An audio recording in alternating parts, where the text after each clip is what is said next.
welcome, and it's that time of the week again. It's the Ort Jet Business Show. I'm your host, David Zidel, and we're going to talk business.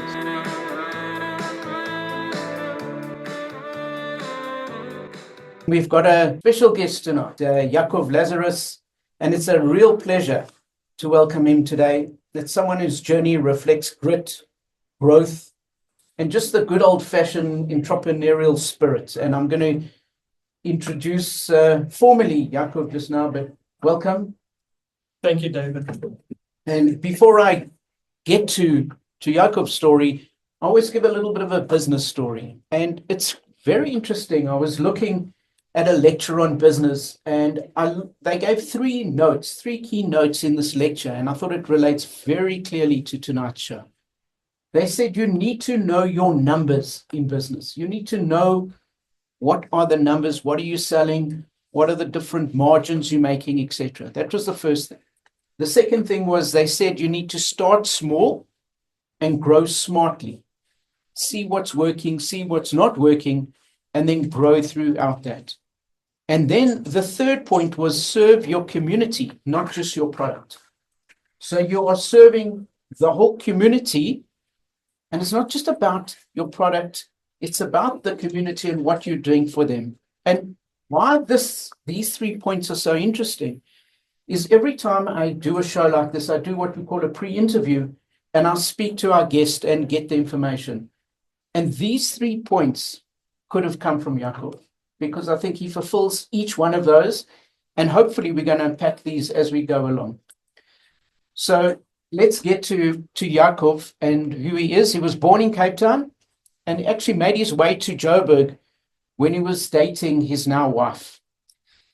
He began working in the butchery section at Pick n Pay, and while he was there, he started doing a business degree through UNISA, but he didn't finish. And he says, you don't have to finish a degree because you can choose a different path of learning through real life experience. That path led him to purchase Moishe's about 16 years ago. And through that steady and thoughtful growth, he has built it into a beloved household name in our community. I think sometimes my wife says the word Moishe's more than she calls out my own name. And today, Yacov is here to share his insights into some of the pricing structures, so we can see how does a business like this price things, because you've got huge expenses involved in it. And he was telling me just now, he's got over 170 staff. So he's not only feeding the community, he's feeding a different community as well through the business. And how you think smartly about where you're going and how you make every sale and you make it count. He'll also give us a peek into the fascinating economics of the butchery business. He was saying, for instance, when you buy a whole carcass, over 15% of that carcass is absolute waste that you can't do anything with it. How do you account for that in the business? So far, for us who may have been butchering our finances, we now have a real life butcher who can show us how it's really done in the butchery. And I'm going to try my utmost tonight to limit the puns, because I can say it's going to be a cut above and we're going to fill it with different things. But I'm going to try not to, not just to limit it a little bit, and I'll stick to the beef of it. So, Yacov, welcome to the show. Thank you, David. Thank you. And you said to me, you don't like talking so much about yourself, and this is an unusual experience for you. How does it feel, first of all, being someone that is so well known when you try to be behind the scenes? It's quite an interesting question, because I do like to keep low profile and, out of the scene of things. It's just not who I am, but I like to rather operate or try execute or try do it and say a little and do a lot type of thing. I just don't like the limelight. So this is quite unusual. We can turn the light off and we can talk in the dark, everyone. The whole night. So I just want to find out from you, before you started, so I shared you were with Pick n Pay. What led you to this point where you decided you're going to buy a business? Because it's quite a big thing to buy a business, any business. So what led you to that? I think looking back, I think that ambition is probably what I would sort of boil that down to. And I'll tell you why. I haven't always been, in my working career, in the butchery trade, although it's been like 95% of my time. But always growing up at 18, 19, I always wanted to buy a business or do something or own a business. And I think a lot of us like that. Yeah, I want to own a business. I think a lot of us don't really understand what it entails, but it's almost like a fantasy. I want to own a business and run a business, etc. But when I did get into the butchery trade, I started off as a mashgiach down in Pick and Pay, Cape Town. And starting off there, I think I was always ambitious, trying to get ahead or trying to go ahead. I won't say get ahead, go ahead and just try to do more and more and more in the growth path. I think that's where it boils down to. So how did you go from being a mashgiach to then being a butcher? Was it something that you were taught? Did you teach yourself? And then getting into the business after that? Going back more than 20 years. I grew up in Cape Town and I was a mashgiach there at Pick and Pay Constantia. They had a small kosher butchery there, and I was the mashgiach there. Sitting there, and you just want to do a bit more and just learn and just try. And I can't sit still for a second. I mean, even now sitting in a chair is quite hectic for me. But I don't like to sit still. And I always wanted to do something or learn or try or etc. There was a butchery manager next door who took me under his wing and taught me how to cut meat. And that is the famous Roger from Moishe's. And he used to teach me how to cut meat. So he was the manager in the non-kosher section. But 4:00, I think we used to close up, and they were open until about 8:00 at night. And from about 4 to 8, some nights a week, I used to sit there and learn how to cut meat. I didn't even know what I was doing, handling a knife, and he's just go, just do it. And that's kind of where I started. It then came up that they needed a butchery manager in Pick and Pay store here in Johannesburg. I was dating Danny, my wife at the time, and I wanted to grow. I wanted to do something more to, go ahead. And that's when I applied for the job. I came up there. They gave me the job. I was a mashgiach and a manager. And it started there at Pick and Pay. I then went to, at some stage I went and I worked at, I think it was, don't even remember how long I worked for there at Gallimana. But after that, I worked at Nussbaum's, and that's what we call a closed butchery. It's not it's an open butchery, not a closed butchery. An open butchery is like a very. What's the difference between a closed and open butchery? It's more of like you refer to an open butcher as like a butcher that's independent. Oh, okay. Yeah, just like an independent type butcher, and it's very different to your retail type butcheries that you may have. Look, it's changed a hell of a lot over the years, even Pick and Pay and Woolworths and whatever, the chain stores, because of just how the industry has changed. But what I went there and I learned a little bit there, and I went back to Pick and Pay and I learned quite a bit more. Right. So I just want to, as you talk, I'm going to unpack the lessons that I'm getting from what you're saying. So far, it's take your opportunities and always get a mentor. So Roger was like a mentor for you, and you took the opportunity of cutting the meat, even though you didn't know where it was going. So we're going to go through the rest of your story, but we'll do it after the ad break. Welcome back to the Ort Jet Business Show. I'm David Zidel, and we're talking to Yacov Lazarus from Moishe's.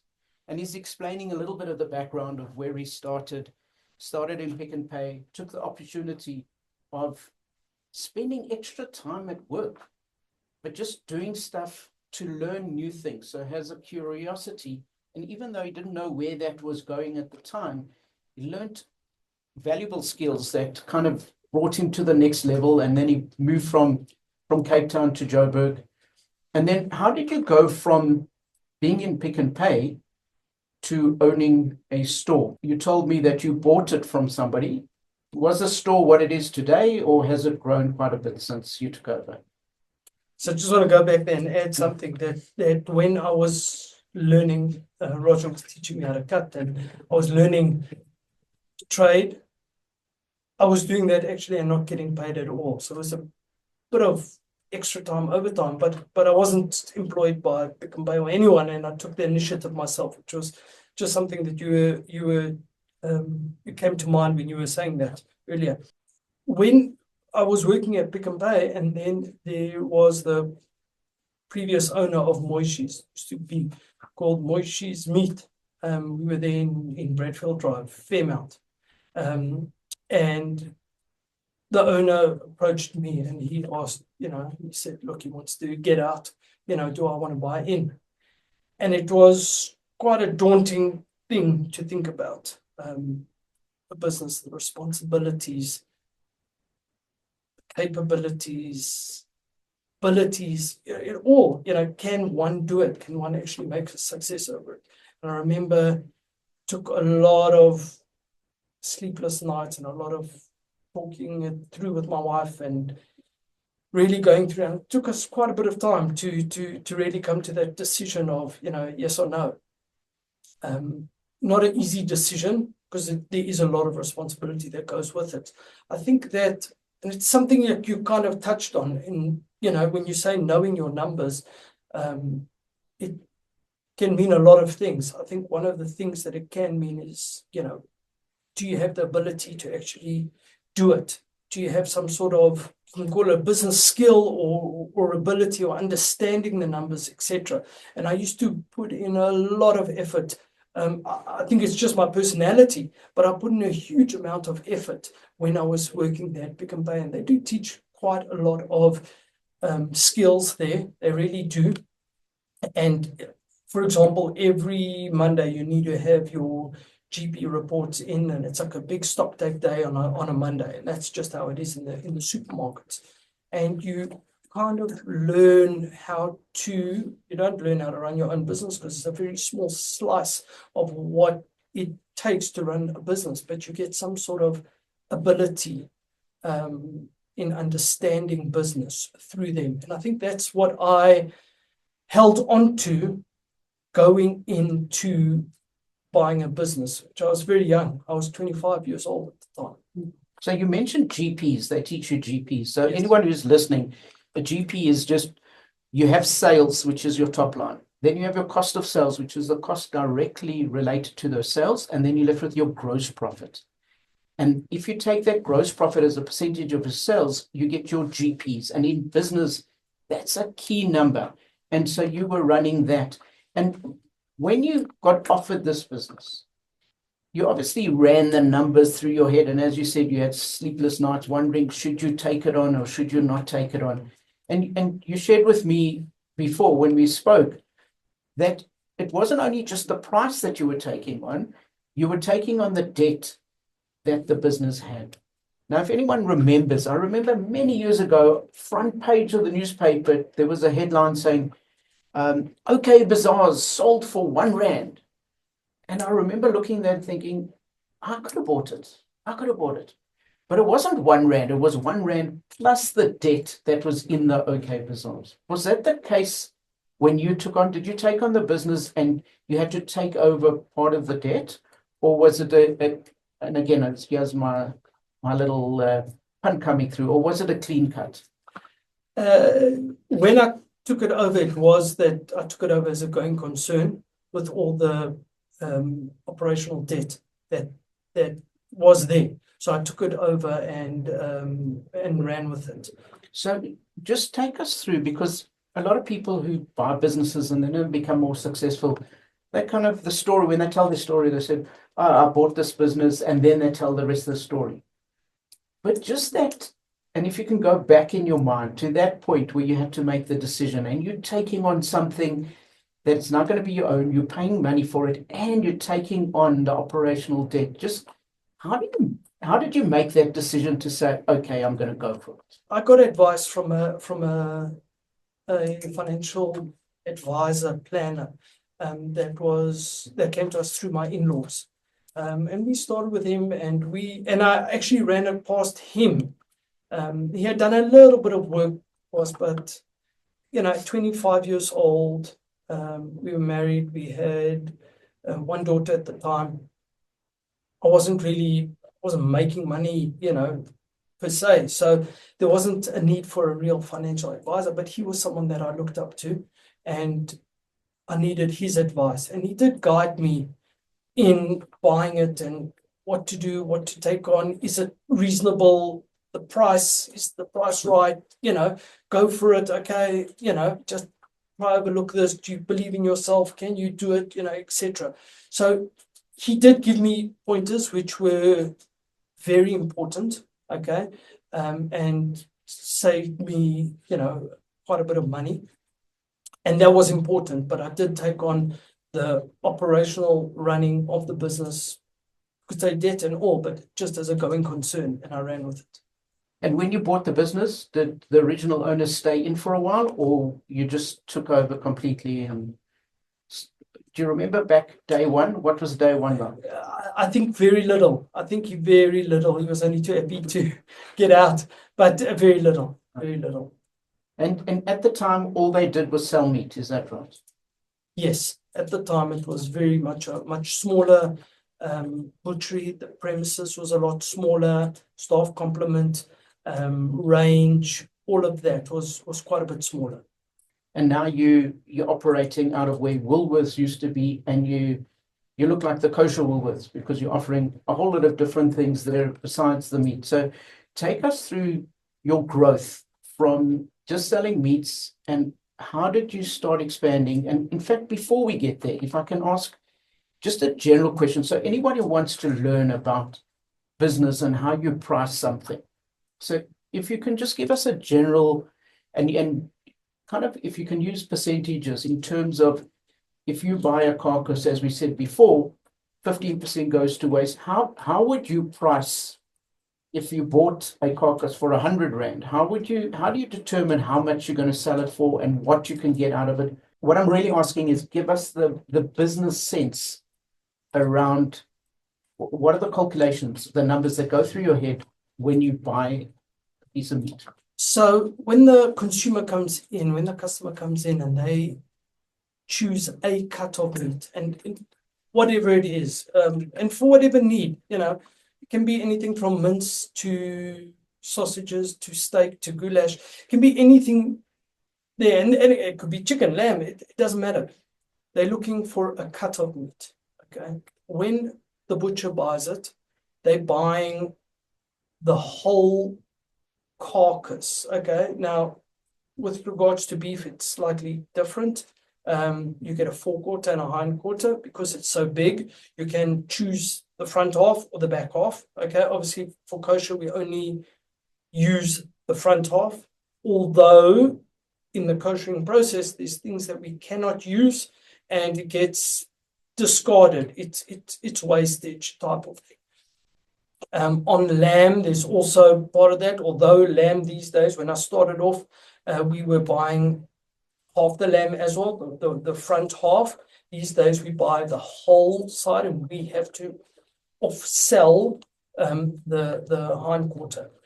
Chicken, you can eat the whole chicken and you obviously buy it. But then again, a customer comes in and wants only chicken schnitzel, cooked raw, thick, thin, you name it.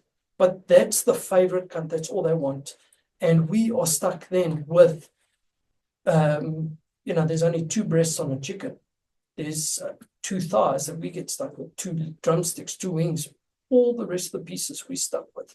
When a customer comes in and looking for a specific meat, and it can be Scotch fillet, it can be lamb chops, and these are obviously the high-end cuts and what people's favorites are, and the most sought after. but the butcher then has to sit and get rid of it and the rest of it.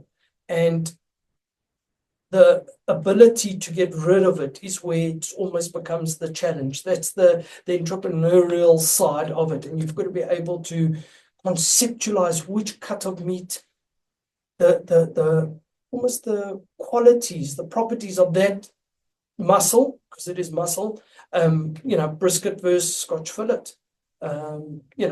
shin versus. So when you say get rid of it, do you mean sell it to somebody else out of the business, or sell it as part of another offering? So you would spice it and sell it as a goulash or something. Correct. So it becomes another offering. Right. Yeah. So but the ability, you can only make money if you sell it all within sync.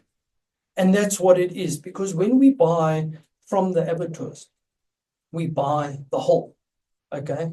So you can have a carcass and, 4/4 carcass, they say, or side, they say 65 kilos. Now that's the very much thumb suck average. Okay. What we use from it is very, very, it's definitely not that 65 kilos. Some of it is bone, some of it fat. You have very little Jewish customers that come in, very few Jewish customers who come in and say, okay, I want my meat, but with the fat. They just don't want it. So now you buy it at premium price. You can't tell the abattoir to cut off the fat. You buy it at that price, and now what do you do with it? How do you sell it in a product, not in a product, to someone else? There is a market for it, but at what price? And that's what you end up doing. And that's why, there's bones, for example, all the other cuts of meat in the non-kosher market, and that's anything, your rump, your loins, all of those stuff, the good stuff that they say, fillet and stuff. The bone to meat ratio on the hindquarter is very, very, very different to the bone to meat ratio on the forequarter. Also, what you'll find is that on a kosher forequarter versus a non-kosher forequarter, our cuts are completely different. Meaning not that they're different, the way that we cut it up is completely different. So you'll have what we call very popular cut, it's a side bolo. Whereas in non-kosher, they wouldn't even know how to find it, where, how, you could teach it. So you almost need to be a planner. So you're buying this carcass, you're planning what you're going to be cutting, you're planning how much you're going to be selling for. And based on all of that, you need to decide how much you're going to sell each little bit for. And then you've got to get to drive whatever margins you have to aim for in your business that allows you to make a profit off that, and then to pay for all your other expenses, which are your staff, for instance. You said 170 staff members you got at the moment. Correct. So that you have to apportion a different value to different cuts of meat. So yes, you buy a Scotch fillet the same as, I don't know, the neck. You buy it at the same price, but if you price it at the same price, then you won't sell. You go out of business tomorrow. So you have to understand it and understand what you're doing and how you're doing, and then try and make money from there. And that's what Kimpai taught me from the we call it in our industry a block test. You learn how to do it from there. And there was something that I did, and I really took in that information quite well, I think quite well, but in order to try and learn from it. And then obviously you've got to then cut your cloth accordingly in your expenses in running a business and trying to keep your overheads within check. You took us through that process, and then you kind of branched out of meats and you started bringing in a whole lot of different things. Take us through the thinking of that, of kind of growing more than just a butcher. When we were still there in Fairmount, we wanted to offer more. Okay, there was the consumer was asking, the customer was asking for different things and cooked foods, etc. But we didn't have the space there, but we wanted to. And if I'm not mistaken, we even went and started designing plans within that facility to try get something a bit more for the customer. That didn't work out. That situation didn't work out, and we had to leave that premises, or we wanted to leave. And the opportunity came up at the time to move into premises where we are now. It was the Trevor's Butchery, the back. That's now our factory, and we moved in there to begin with while we were in the Woolworths side of it and fixing it up. And what we wanted to do, and we have evolved over the past however many years we've been, I think it's about 11 years now. We've evolved as we've gone, just to try offer more. And that was our thinking at the time. We used to have like a ready-made food section deli in the middle, and with COVID, that changed dramatically overnight. So we're only talking 2020. So that changed overnight. We used to, you wanted a cooked chicken schnitzel. We used to, well, how many can I serve you? There we go. You want cold meat? Well, how many slices? There we go. We used to do it like that. And things changed dramatically. We obviously didn't want to serve people and be touching things and open foods. And we pivoted the business. A lot of it thanks to my brother, Yossi. He works with me, and he's got quite a bit of vision. I remember he just went out and he went, okay, there we go, and bang, and we bought new fridges, and we bought shelving, etc. And we changed the business quite a bit, but we had to do it very, very, very quickly. So you took what was a problem and you changed to fit that problem, and then you found out actually that's a better way of doing it. And so you've stayed with the kind of COVID way of serving. Is that right? Yes. Would I go back? No. Come to standardize, or try to standardize the business as much as possible to get a consistency in whatever we do. And that's important, and that's what keeps us busy day in, day out, trying to create the same product in the same way to give it to the customer in the same consistency, so they know what they're getting. Doesn't mean you can't change and make it better. You can always do that.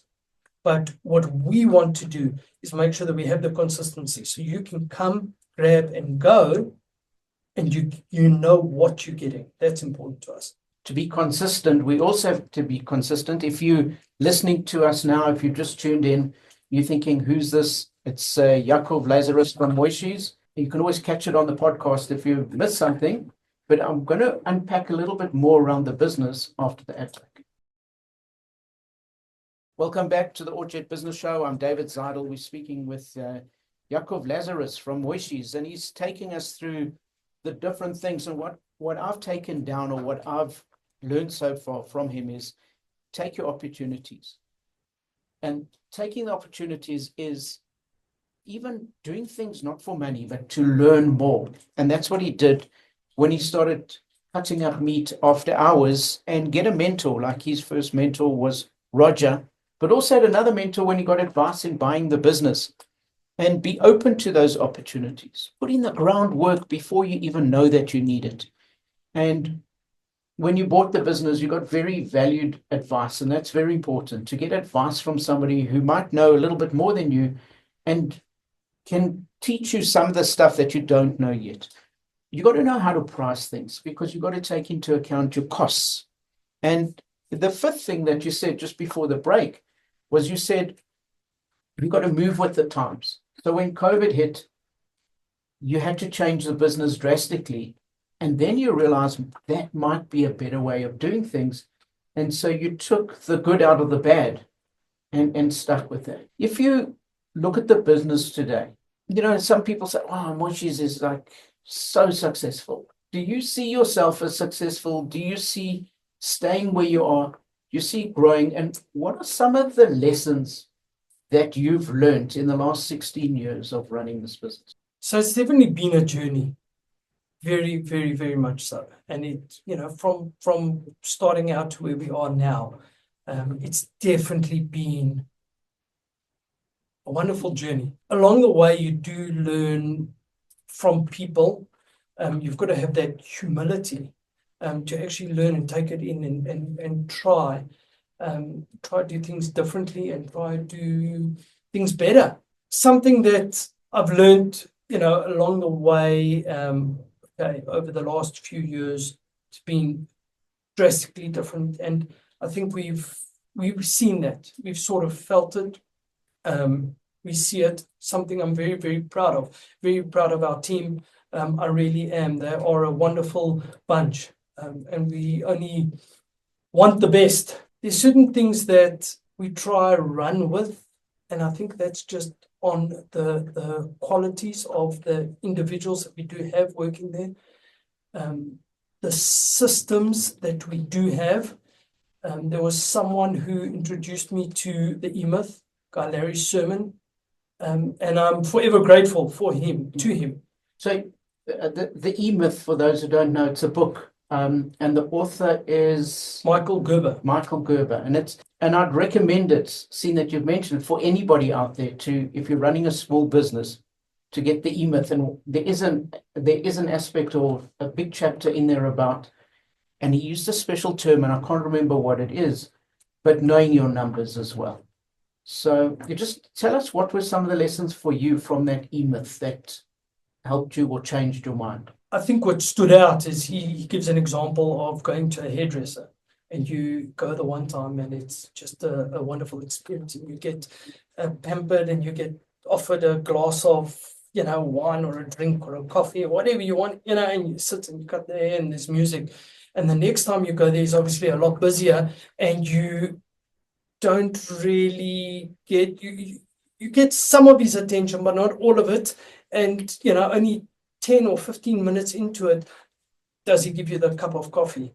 And the next time you go there, he's obviously a lot busier because a lot of people like that experience, but he doesn't offer you that coffee at all. And that's just the progression of what happens. You get busier, and it's almost like a catch-22. You get busier because you offer a good product, but if you don't have the systems that are keeping you down to earth and just making sure that you're doing the same thing over and over and over again, as good as you need to be doing it, but just do it over and over again. And the systems part of it is incredible, and that's what I took out of it. And to me, sorry to interrupt you there, but just to highlight, because you said earlier on, you're trying to give a consistent service. And this example that you're giving with the hairdresser is that it wasn't consistent. And so the client thought they were coming to get a haircut and coffee, and they just got the haircut or didn't get the coffee or it came too late. So you're saying systems and to be consistent. Whatever you're doing, try and be consistent. What else did you get from the book? Quite a bit that I've taken out of the book, and I've been there's even like an E-Myth program that I've been for years and years and years. I've got a business coach. Actually, I've got him right after this one, and it's definitely a journey of business, and business itself is a big journey. There's a lot of things or personal sort of attributes that I think are so critical at the same time when it comes to running a business. And it's the personality traits of who you want in your business and what it takes to actually execute on a system.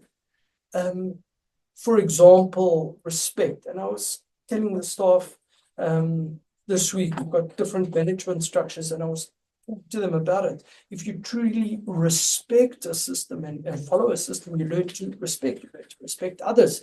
You learn to respect customers. You learn to respect because you're following something. It's not me, it's a system. You learn respect.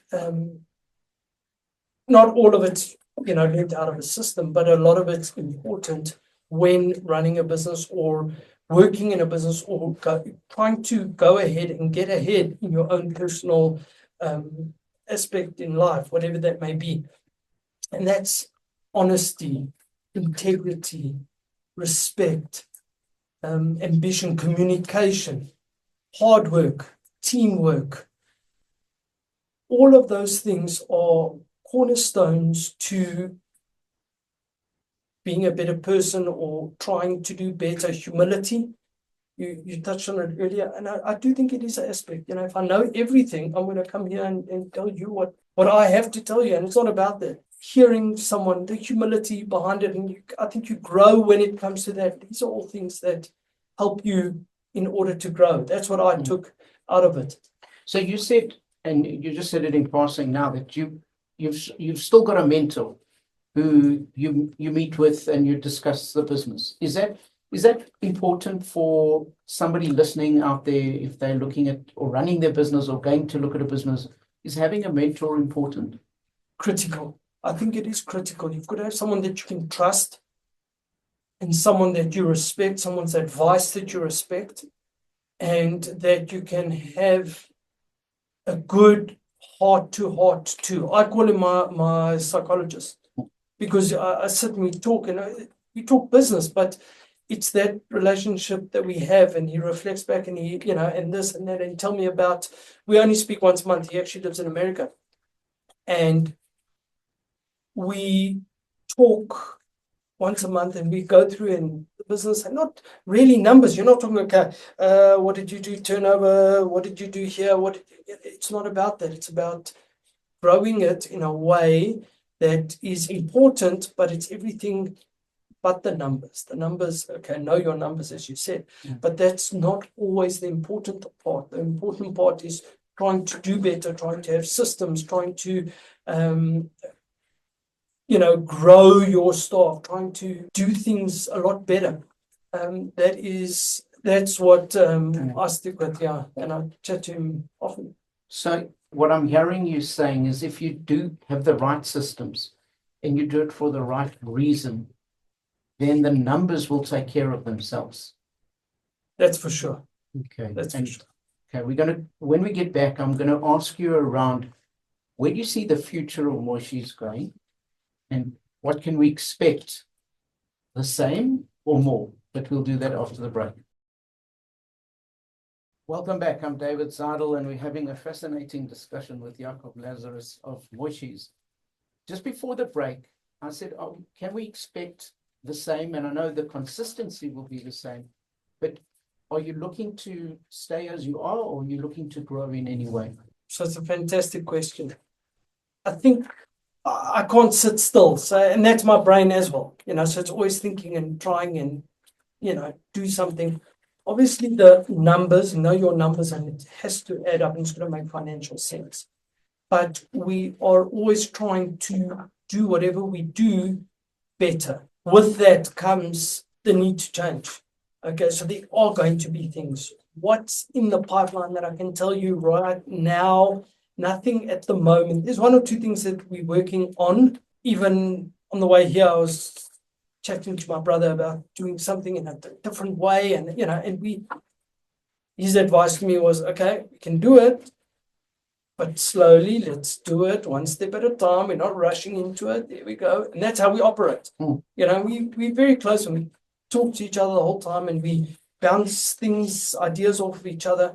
But whatever we do, we have to think about it properly, and is it the right decision? There are definitely a lot of things that we would like to expand on the range, because a lot of the stuff, it's the consumer that's winning. Even with Pesach this year, we had a lot more of a range than last year. A lot of, besides Pesach, but during the year, we are looking at increasing that. But a fortune of what you find in our stores, what we actually produce on a daily basis. We're limited with manufacturing capacity and space, etc. But we really try to do it, and every week I go through with some of the staff all the products that we manufacture. Not all the products, but a hell of a lot of them, and you actually take a step back and you realize how much we are actually manufacturing ourselves. Do you know how many products you're selling? Do you know more or less in the whole store? How many different types of products are you selling? Like just around, like your best estimate or guesstimate? I don't know. There's certain active numbers, and I was actually looking for someone the other day, and there was like 5,000, different lines, but that's been over the years, and some need to be taken off and deleted type of thing. But I would venture to say between 1,000 and 1,500 active lines being sold on a weekly basis. Wow, it's like having to look after a kindergarten of 1,500 kids. So I want to ask you a quick question. Somebody looking to start a business now, or somebody just starting their business, what advice would you give them? Just general rules of business, other than, or maybe you can repeat some of what you've said, but give me 3 key points that somebody who's going into business must definitely do or not do. Would you mind if I repeated the 3 things that you started the business with? The show. And you started off, know your numbers, start small and grow, and serve the community. And I'll adapt it slightly, but it is so true. Know your numbers, know your ability, know your capabilities. Be humble. Just try, but have confidence in yourself, in who you are and what you can offer. Confidence and I'm going to say arrogance are completely different, but you've got to be confident in what you're doing and that you can do it. Touches on what we discussed earlier in getting a mentor, which is quite important, and that's the humility and trying to get information back and understand it and grow with it and think about it, etc. I think it's very important.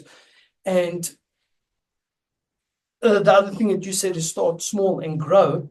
It's a very, very important thing. Rather start small and do what you do every single day just as good, and then increase from there. Slowly but surely add just a little bit. I went through the previous notes, but the other points that came up later is move with the times. You said that systems and people are crucial and being consistent. And then you said honesty, respect, and community, doing it for the community. I think these are great lessons that you've shared with us. And maybe when I walk into Moishe's next time, I'll look at things through different eyes. So I want to thank you very much for being on the show with us. I'm David Zidel. This is Yacov Lazarus. Thank you very much. I've really enjoyed it. And this has been the Ort Jet Business Show. Thank you. Thank you.